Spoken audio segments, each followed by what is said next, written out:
जय मरी माता दोस्तों। स्पिरिचुअल ध्यान चैनल में आप सबका स्वागत है। आशा करता हूँ माता मरी कृपा आप सब पर बनी रहे। आज मैं आपके लिए जानकारी लेकर के आया हूँ।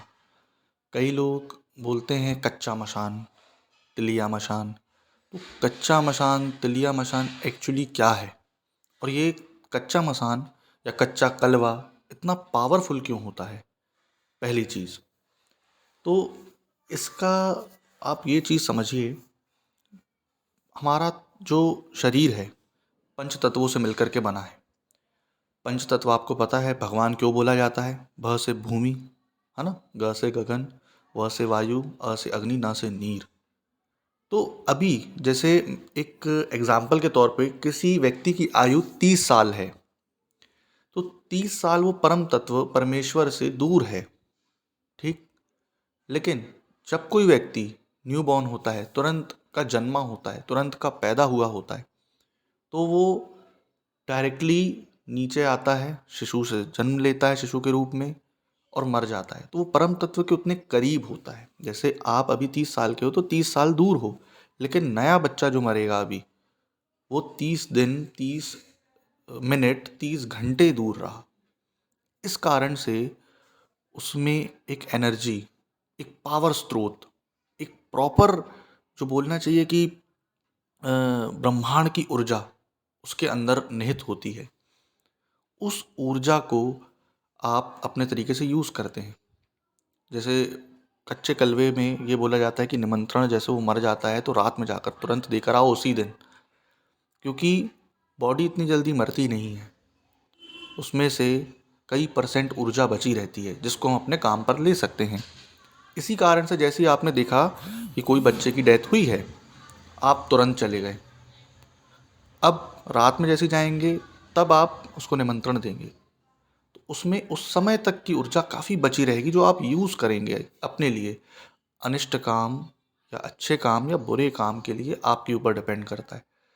दूसरी चीज़ ये कि कई लोगों का कहना है, प्रश्न ये थे कि कच्चा मसान कहीं भी घुस जाता है और कहीं भी तंग करने लगता है, कोई देवी देवता उसको रोक नहीं पाते। कारण क्या है? देखो, कारण ये है, हर माँ के सामने बच्चा नंगा पैदा होता है, पहली बात। और जब उस छोटे से बच्चे की एनर्जी को आप मशान के रूप में यूज़ करते हैं और किसी के घर पे बेकार या गंदे काम करने के लिए भेजते हैं, तो उसके घर के देवी देवता इसलिए नहीं बोलते, खासकर देवी, क्योंकि वो बच्चे के रूप में जाता है। बच्चे को कौन मारेगा, पहली बात। दूसरी बात, बच्चे को कौन अपने से दूर करेगा? बच्चों की गलती को हमेशा जल्दी माफ़ किया जाता है, ये आपने देखा होगा। इस कारण से वो बोलते हैं कि हाँ, घर खंडित करना हो तो कच्चे मसान से जल्दी खोल दो, जिसके पास हो। तो वो कच्चे मसान से इसलिए जल्दी खुल जाता है क्योंकि अपन ने जैसी उरत के रूप में या फिर राख के रूप में, शराब के रूप में फेंका, या कंकड़ के रूप में फेंका घर के अंदर, या मुर्गे की कली के रूप में फेंका, किसी भी रूप में आप फेंकें, तो वो उसके घर के जब अंदर जाएगा तो कोई भी दैविक शक्ति उससे पीछे या आगे नहीं हटेगी, लेकिन उसको अपना काम करने देगी।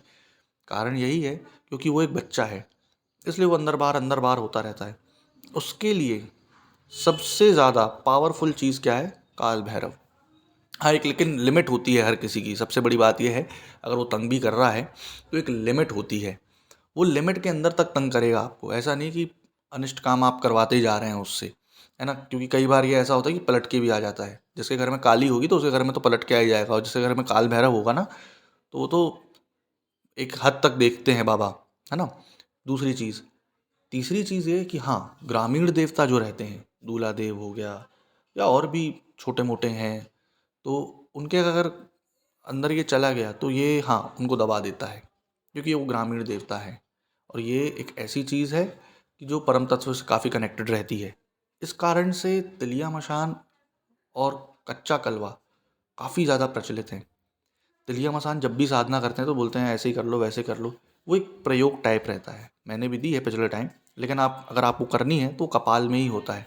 तिलिया के कपाल में, जो तेली साहू होता है उसके कपाल में। तो तेली साहू लोग क्या करते हैं कि जलाते टाइम उसे कपाल को फोड़ देते हैं, डंडे से मार देते हैं, ताकि इसका कोई गलत यूज़ ना कर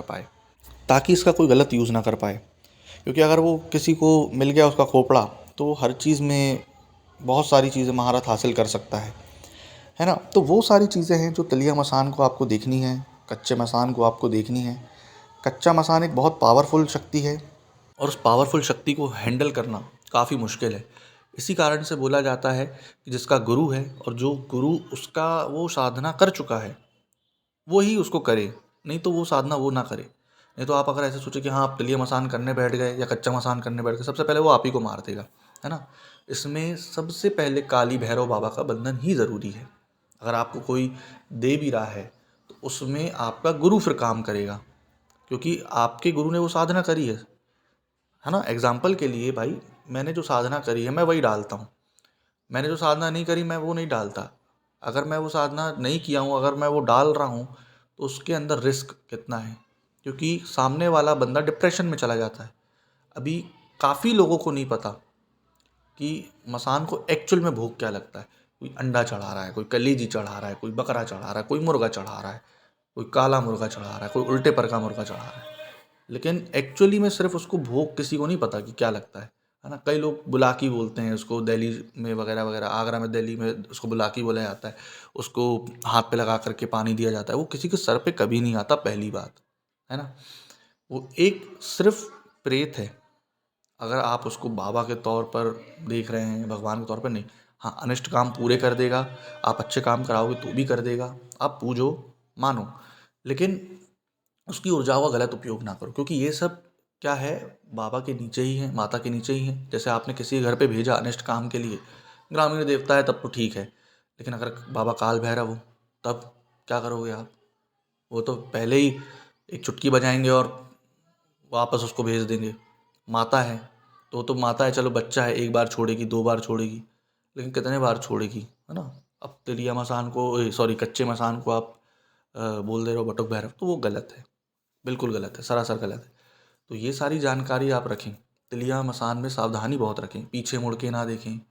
उसको भोग जो लगाते हैं, ये लिख देते हैं लड्डू बतासा वगैरह वगैरह, दूध बिस्किट जलेबी, बिल्कुल ऐसा कुछ नहीं लगता। सिर्फ एक ही और एक चीज़ लगती है, शराब।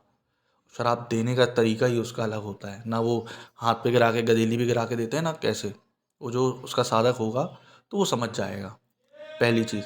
तो उसमें सावधानियाँ बहुत सारी लगती हैं, तो सावधानियों को रखें, और जो गुरु करा हो तिलिया मसान, है ना, उसी के आप मार्गदर्शन में करें, नहीं तो आपकी जान पर खतरा है। क्योंकि बोलते हैं ना, बाबा काल भैरव चल गए, बाबा माता काली चल गई, मरी चल गई। अरे भैया, पहले ये तिलिया मसान बैताल फलाना ढिमका इनको तो झेल लो, बाद में काली भैरव को झेलना, है ना। इतनी शक्ति, इतनी ताकत नहीं है कि उनको झेल पाएँ, पहली चीज़। तो ये सब चीज़ों का ध्यान रखें। आशा करता हूँ आपको ये जानकारी पसंद आई हो। जय माता दी।